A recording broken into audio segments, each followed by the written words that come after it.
लेकिन आपको एक बात बता दे दोस्तों की धनतेरस और दीपावली की रात पर अगर आपको सपने में झाड़ू दिखाई दे जाए तो आप घबराइए मत, क्योंकि यह बहुत ही ज्यादा शुभ संकेत है। दोस्तों, आपसे एक अनुरोध करना चाहूंगा। आप कृपया अपनी राशि हमारे कमेंट बॉक्स में छोड़ दें। एक बार किसी को हमने एक उपाय बताया था। आज वह बहुत बड़ा धनवान है, तो आप अपनी राशि कमेंट बॉक्स में छोड़ दी। अगर राशि के अनुसार कोई कोई उपाय होगा तो हम आपके कमेंट के रिप्लाई में बता देंगे। दोस्तों, माना जाता है कि अगर आपको धनतेरस या दीपावली की रात में सपने में झाड़ू दिख जाए तो इसका मतलब है कि जल्द ही आप पर मां लक्ष्मी की कृपा बरसाने वाली है। तो ऐसे में दोस्तों खुश हो जाइए, क्योंकि अब आप पर मां लक्ष्मी की कृपा होने वाली है। चलिए अब आपको बता दें कि पुराना झाड़ू घर से बाहर निकलने का सही समय क्या है। तो दोस्तों, दीपावली और धनतेरस से अच्छा समय तो कोई भी नहीं है। मान लीजिए अगर आप नया झाड़ू अभी ही लेकर आए थे, 6 महीने हुए हैं, आपको लगता है कि अभी मैं बदलना नहीं चाहती हूँ घर की झाड़ू, तो आपकी गलती ना करे दोस्तों, क्योंकि दीपावली धनतेरस का मौका ऐसा है कि आपको अपनी पुरानी झाड़ू छोड़ करके नई झाड़ू का इस्तेमाल करना चाहिए। धनतेरस के दिन आपको झाड़ू जरूर खरीदनी चाहिए, बहुत ही शुभ रहता है, और आपको अपनी पुरानी झाड़ू इस दिन बाहर फेंक देनी चाहिए। लेकिन अगर आपने धनतेरस के दिन यह काम नहीं किया है, आप चुप गए हैं, तो कोई बात नहीं।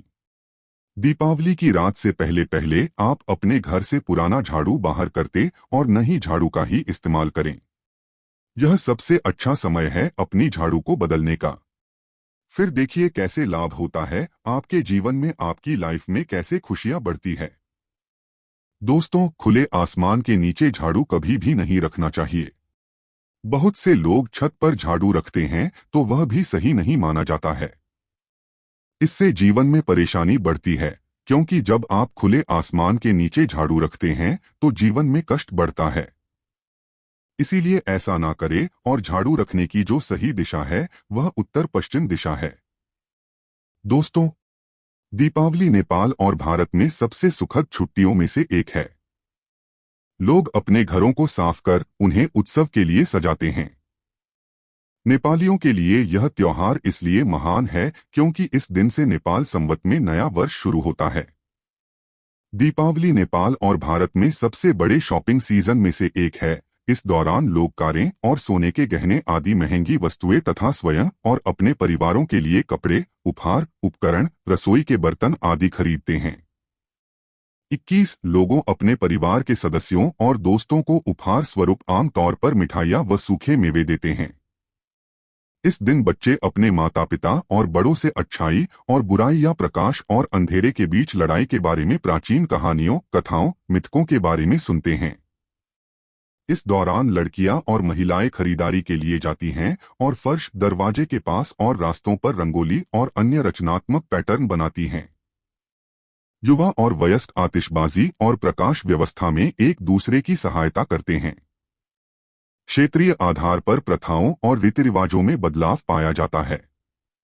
धन और समृद्धि की देवी लक्ष्मी या एक से अधिक देवताओं की पूजा की जाती है। दीपावली की रात को आतिशबाजी आसमान को रोशन कर देती है। बाद में परिवार के सदस्य और आमंत्रित मित्रगण भोजन और मिठाइयों के साथ रात को दीपावली मनाते हैं। 22-23 आध्यात्मिक महत्व। दोस्तों, क्या आप भी घर के क्लेश दान दौलत से परेशान है? घर में पैसा नहीं टिक पा रहा है, घर में कलेश बना रहता है। अगर आप सभी इन परेशानियों से परेशान है तो बस आपको दीपावली के दिन यह एक उपाय कर देना। यकीन मानिए दोस्तों, इस उपाय को करने के बाद आपके घर में कभी आर्थिक तंगी और बीमारियों का सामना नहीं करना पड़ेगा। धनधे देवी मां लक्ष्मी स्वयं आपके घर में धन की वर्षा करेंगी। उसके लिए आपको यह वीडियो पूरा देखना है। जी हाँ दोस्तों, इस वीडियो में हम बात करेंगे। वीडियो शुरू करने से पहले माता रानी के सच्चे भक्त कमेंट में जरूर लिखिए जय मां लक्ष्मी, जय माता दी, ताकि इस दीपावली माता रानी के आप पर कृपा बरसती रहे। दोस्तों, माता रानी के लिए एक लायक तो जरूर बनता है। नमस्कार दोस्तों, स्वागत है आपका हमारे चैनल पर। दोस्तों, आज की इस वीडियो में मैं आपको बताऊंगा कि दीपावली की रात आप किस तरह से झाड़ू की मदद से माता रानी को प्रसन्न कर सकते हैं। चलिए पहले बात करते हैं दिवाली की रात को सोने से पहले झाड़ू के नीचे चुपके से आपको क्या वह एक चीज रखनी है जिसमें महालक्ष्मी दौड़ी चली आएंगी।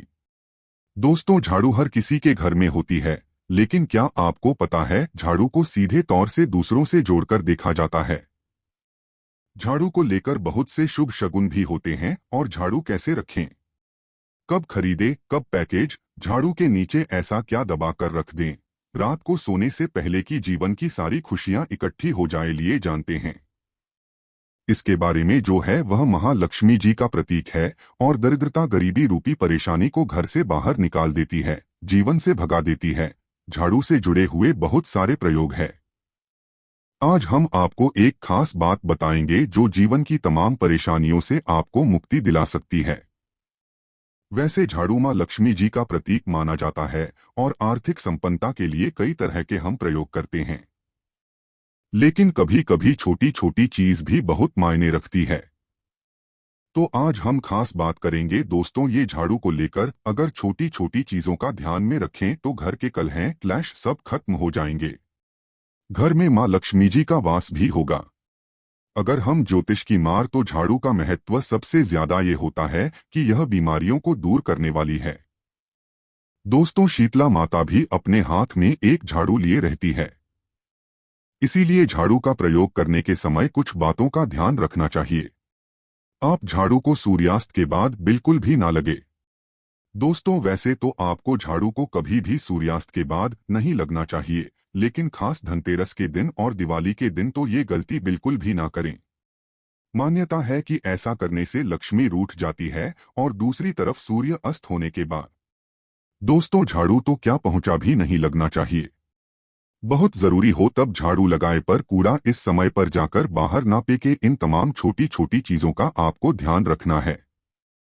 फिर दोस्तों, आप रात को सोने से पहले एक छोटी सी चीज जो मैं आपको बताने वाली हूं वह झाड़ू के नीचे दबा करके रख दें। और अगर इस धनतेरस आप ऐसा ना कर पाए दोस्तों तो कोई बात नहीं, दीपावली की रात तो आप यह उपाय जरूर करें। फिर देखिए कैसे लाभ होता है जीवन में। आप माने या ना माने, लेकिन हमेशा इस बात का जरूर ध्यान रखें कि झाड़ू जब आप लगाएंगे तो कचरा इधर उधर नहीं करना चाहिए। दोस्तों, महायोग टीवी एक चैनल नहीं है, बल्कि आप सब हमारे परिवार की एक हिस्से हैं। तो आपको मैं जो जानकारी बताऊंगा सही बताऊंगा। एक जगह है, कचरा इकट्ठा करें और उसे पैक से आप घर से बाहर फेंक दें, डस्टबिन में फेंक दें। और दोस्तों, वैसे तो मैंने आपको जैसा बताया कि झाड़ू आपको शाम के समय लगानी ही नहीं चाहिए, लेकिन अगर मान लीजिए बहुत जरूरी हो गया है तो रात में अगर आपको झाड़ू लगाना पड़ रहा है तो उसके लिए आप क्या करें, कोई कपड़ा लें। आप कोई खराब कपड़ा या डस्टिंग का कपड़ा आप ले सकते हैं और उससे आप सारा कचरा समेट ले और घर के किसी कोने की तरफ या किसी दीवार की तरफ आप कचरे को कर दें। इस कचरे को रात तक के समय ही बाहर फेंकने की गलती ना करें और सुबह होने के बाद ही आप इस कचरे को घर से बाहर करके, वरना दोस्तों घर में जो आपका धन आता है उसका आगमन दोस्तों रुक जाएगा, उसे पर प्रभाव पड़ता है। आर्थिक परेशानी से आपको गुजरना पड़े। इसके लिए झाड़ू को जहां तहां ऐसे ही नहीं रखना चाहिए, इसकी कोई निश्चित जगह बनाएं और ध्यान रखें कि ऐसे आपको रखना है कि इस पर किसी की भी आने जाने वाली की नजर ना पड़े। दोस्तों, सपने में झाड़ू देखना शुभ नहीं माना जाता। कहा जाता है कि अगर अपने सपने में झाड़ू देख ली है तो इस तरह का सपना आपको या तो तुलसी माँ को सुना देना चाहिए या फिर गाय को सुना देना चाहिए, ताकि इसका कोई प्रभाव टल जाए। दीपावली को विभिन्न ऐतिहासिक घटनाओं, कहानियों या मिथकों को चिह्नित करने के लिए हिंदू, जैन और सिखों द्वारा मनाई जाती है, लेकिन वे सब बुराई पर अच्छाई, अंधकार पर प्रकाश, अज्ञान पर ज्ञान और निराशा पर आशा की विजय के दर्शाते हैं। हिंदुओं के योग, वेदांत और सांख्य दर्शन में यह विश्वास है कि इस भौतिक शरीर और मन से परे वहाँ कुछ है जो शुद्ध, अनंत और शाश्वत है, जिसे आत्मन या आत्मा कहा गया है। दीपावली आध्यात्मिक अंधकार पर आंतरिक प्रकाश, अज्ञान पर ज्ञान, असत्य पर सत्य और बुराई पर अच्छाई का उत्सव है। दीपावली का धार्मिक महत्व हिंदू दर्शन, क्षेत्रीय मिथकों, किंवदंतियों और मान्यताओं पर निर्भर करता है। प्राचीन हिंदू ग्रंथ रामायण में बताया गया है कि कई लोग दीपावली को 14 साल के वनवास पश्चात भगवान राम व पत्नी सीता और उनके भाई लक्ष्मण की वापसी के सम्मान के रूप में मानते हैं। 29 अन्य प्राचीन हिंदू महाकाव्य महाभारत अनुसार कुछ दीपावली को 12 वर्षों के वनवास व 1 वर्ष के अज्ञातवास के बाद पांडवों की वापसी के प्रतीक रूप में मानते हैं। कई हिंदू दीपावली को भगवान विष्णु की पत्नी तथा उत्सव, धन और समृद्धि की देवी लक्ष्मी से जुड़ा हुआ मानते हैं। दीपावली का 5 दिवसीय महोत्सव देवताओं और राक्षसों द्वारा दूध के लौकिक सागर के मंथन से पैदा हुई लक्ष्मी के जन्म दिवस से शुरू होता है। दीपावली की रात वह दिन है जब लक्ष्मी ने अपने पति के रूप में विष्णु को चुना और फिर उनसे शादी की।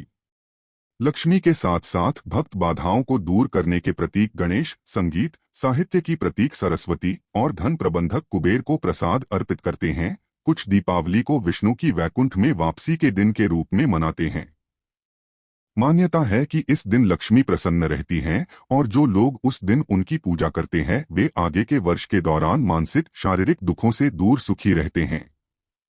भारत के पूर्वी क्षेत्र उड़ीसा और पश्चिम बंगाल में हिंदू लक्ष्मी की जगह काली की पूजा करते हैं और इस त्योहार को काली पूजा कहते हैं। मथुरा और उत्तर मध्य क्षेत्रों में इसे भगवान कृष्ण से जुड़ा मानते हैं। अन्य क्षेत्रों में गोवर्धन पूजा या अन्नकूट की दावत में कृष्ण के लिए 56 या 108 विभिन्न व्यंजनों का भोग लगाया जाता है और सांझे रूप से स्थानीय समुदाय द्वारा मनाया जाता है। भारत के कुछ पश्चिम और उत्तरी भागों में दीपावली का त्योहार एक नए हिंदू वर्ष की शुरुआत का प्रतीक है। दीप जलाने की प्रथा के पीछे अलग अलग कारण या कहानियां हैं। राम भक्तों के अनुसार दीपावली वाले दिन अयोध्या के राजा राम लंका के अत्याचारी राजा रावण का वध करके अयोध्या लौटे थे। उनके लौटने की खुशी में आज भी लोग यह पर्व मनाते हैं।